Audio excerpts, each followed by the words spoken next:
Hello guys, welcome to my channel.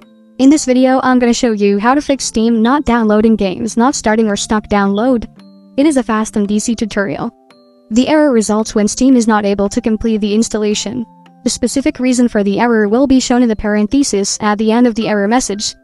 The first step is to check your internet connection. Make sure you have a stable and strong internet connection to avoid any interruptions in the download process. If your internet is fine, try restarting Steam.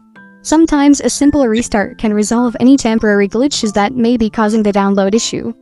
Lastly, if none of the above solutions work, you can try verifying the integrity of game files in Steam. This will ensure that all game files are correct and not corrupted, potentially fixing the download problem. Open your Steam client and go to the library, then go to the game that has the error. Right-click on it, then select Prop It.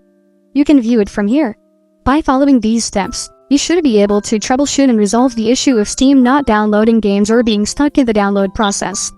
Thank you for watching. If this video was helpful, please leave a like and subscribe to my channel for more videos like this. And click on that notification bell to never miss an update.